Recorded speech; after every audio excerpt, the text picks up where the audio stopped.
keras ini, karena kita nggak boleh menghina, mencaci maki orang-orang alim. Kita punya anak, itu anak kita jadi alim karena lantaran bapaknya. Bapaknya itu jadi alim karena lantaran dia punya kakek. Kakeknya itu alim lantaran terus sampai Rasulullah Shallallahu Alaihi Wasallam.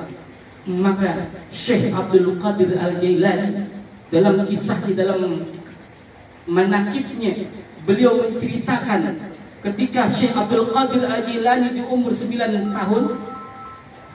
Wah, udah habis nih berarti.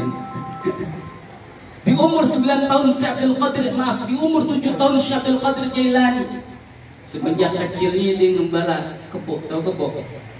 Karena kalau ngembala kebo yang dilihat apanya, Pak? Yang lihat apanya? Kebo. Belakang. Orang dulu ya, yang namanya tanah masih banyak, ngomongin kebo. Kalau saya ngomongin kebo, orang zaman dulu kagak ada kebo yang ditindik hidungnya. Karena apa ya? Karena kebo itu buat pajak sawah zaman dulu. Ya, kalau kebo itu tidak diangon, biasanya yang dilihat belakangnya doang, mohon maaf, pantatnya doang, bongkongnya doang. Kan begitu. Kan begitu, sabet di jalan, kebo itu. Kata emaknya Syekh Abdul Qadir Jailani, ibunya bilang apa? Wahai Abdul Qadir, engkau dari umur 5 tahun, 6 sampai 7 tahun kerjaannya ngangon kebo. Yang dilihat bongkongnya alias pantatnya kebo doang. Mohon maaf. Dalam manakib Syekh Abdul Qadir Jailani, ibunya bilang, wahai Abdul Qadir, besok kau mondok, nyantren. Kata Syekh Abdul Qadir Jailani, nyantren apa sih, Mak? Mondok apa sih? Berguru ame guru. Yang beliau sampaikan, yang sanadnya rantai agar sampai kepada Rasulullah SAW. Di berburu Syekh Abdul Qadir Jailani. Ketika di berburu di kilometer 50, kilometer 50 ini ceritanya. Ada apa namanya? Ada begal. Iya, begal. Kalau dulu kan namanya hafilah. Kalau dulu namanya hafilah, kagak ada bis. Dulu yang namanya orang jalan kaki atau dia ingin suatu tempat, suatu negara ke kota Baghdad, dia melalui onta. Kalau nggak naik onta, jalan kaki. Tuh, ada yaitu juru kunci jalannya itu yang depan. Tiba-tiba di tengah jalan ada penyamun, tahu penyamun? Ada rampok, ada begal. Ya, ini orang begal. Begalnya sadis-sadis banget lagi. Bawa senjatanya luar biasa. Nggak ada CCTV, mati CCTV ketika itu. Memang nggak ada. Ketika Syekh Abdul Qadir Jailani, dia berangkat cuma satu pesan daripada ibunya Syekh Abdul Qadir Jailani, yang beliau lahir di kota Jailan. Jailan itu nama kota Al-Jailan. Ya, nama asli Abdul Qadir Al-Jailani. Lantaran dia lahir di kota Jailan, namanya Syekh Abdul Qadir Al-Jailani. Ketika Syekh Abdul Qadir Jailani sebelum berangkat, ibunya pesan cuma satu, saudara.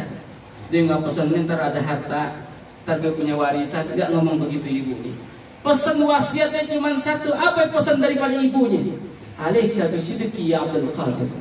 Engkau kemana-mana aja, engkau ingin pergi kemana saja, alaika bisidqi ya Abdul Qadir. Engkau harus jujur ya Abdul Qadir. Kau ditanya jujur, kalau ditanya jujur, jangan pernah bohong wahai Abdul Qadir. Kau akan celaka apabila bohong. Ketika dia dalam perjalanan ada penyamun, ada begal, ingin ngapain? Ngerampok semua nih. Yang satu ya, yang punya harta, yang punya perhiasan diambil-ambilin. Semuanya diambil-ambilin. Diraup semua tuh hartanya. Kata bosnya, bos, kata anak buahnya, bos, sudah rapi semua.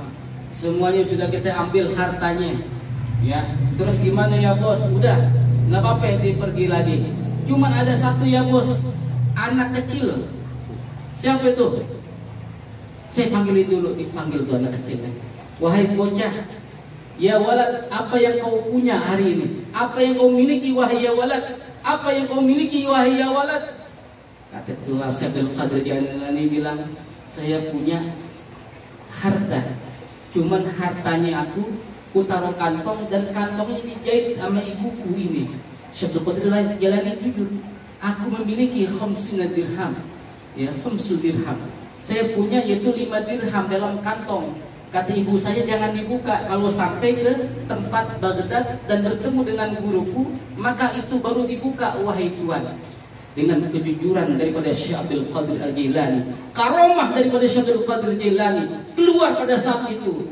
Bos yang tadinya perampok atau penyamun, yang ingin merampok Syekh Abdul Qadir Al-Jailani, yang ingin menghabisi semua orang-orang pada saat itu, taubat kepada Allah Subhanahu wa taala. Dia punya kaki menggigil, saudara. Dia punya kaki gemeter sampai dia terjatuh dan berkata, ya Abdul Qadir, ya Abdul Qadir, izinkanlah aku, ingin aku menjadi murid engkau, wahai Abdul Qadir. Izinkanlah aku menjadi murid engkau, ya Abdul Qadir, dan ku sampaikan engkau dan ku antarkan engkau ke suatu tempat yang dimana engkau ingin menuntut ilmu, ya Abdul Qadir. Kewalian daripada Syekh Abdul Qadir Jailani keluar pada saat itu karena lantaran kejujuran Syekh Abdul Qadir Al-Jailani, saudara. Ini susah, kalau orang jujur itu susah. Alika bisidqi ya Abdul Qadir. Karena orang jujur ada nggak? Banyak orang jujur, dikit. Hampir punah orang yang jujur. Kalau semuanya jujur, kapan kiamat? Kalau orang bilang begitu, ya kapan rapi urusan. Ya, tetapi Syekh Abdul Qadir Jailani mempunyai pangkat yang tinggi karena kejujurannya. Sampai-sampai beliau mengatakan, dia mengirim surat di umur 12 tahun, wahai ibuku, aku ingin berjumpa kepada yaitu Rasulullah Sallallahu Alaihi Wasallam. Aku ingin berjumpa kepada baginda Sayyidina Muhammad Sallallahu Alaihi Wasallam. Izinkan aku ingin berjumpa kepada beliau, wahai ibuku. Kirim surat sampai kepada ibunya. Ibunya ngebalas, ya Abdul Qadir, tidaklah engkau akan berjumpa karena Rasulullah sudah wafat. Tidak akan engkau berjumpa karena Rasulullah Sallallahu Alaihi Wasallam sudah tiada, wahai Abdul Qadir. Tetapi dengan izin Allah, percintaan daripada Syekh Abdul Qadir Jailani berjumpa dengan Sayyidina Muhammad Sallallahu Alaihi Wasallam yang gotan secara langsung dalam manakibnya beliau mengatakan, Rasulullah Sallallahu Alaihi Wasallam mengatakan kepada Syekh Abdul Qadir Jailani, tubalaka ya Abdul Qadir, beruntung engkau ya Abdul Qadir, sungguh beruntung dan beruntung. Hatta 27 rajulan, sampai 27 keturunan yang memandang akan engkau, yang memandang akan wajah engkau. Itu cahaya nur baginda Sayyidina Muhammad SAW pindah terus sampai pindah ke guru sampai saat ini, saudara. Maka cahaya itu tidak akan pernah hilang lantaran baginda Sayyidina Muhammad SAW. Kalau kita tanpa guru, kita nggak bakalan bisa seperti ini, saudara. Karena siapa kita seperti ini? Karena guru-guru kita. Dia bagaikan cahaya. Kalau cahaya itu redup, cahaya itu buras, cahaya itu hilang, maka akan hilang semuanya. Dan akan timbul orang-orang yang bodoh. Akan timbul yaitu mereka-mereka pemimpin-pemimpin yang zalim. Dan Allah angkat akan yaitu keberkahan dari permukaan bumi ini, saudara. Maka guru patut menjadi panutan untuk kita semua. Ngaji kalau bisa, ngaji kalau nggak bisa sebulan sekali, ya kalau nggak bisa setiap hari, seminggu sekali atau seminggu 2 kali.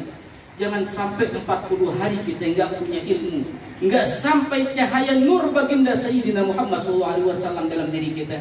Kalau perlu malam Jumat biasa ada ditambah sama maulid, mauludan. Orang tahu bilang mauludan, kita baca maulid. Biar apa? Biar tambah barokah. Baca satu. Biar apa? Biar kita punya yaitu adat istiadat kita setiap malam Jumat kita baca ratiban, kita baca mauludan yang kita sanadnya sampai pada Rasulullah SAW, yang insya Allah keberkahannya luar biasa.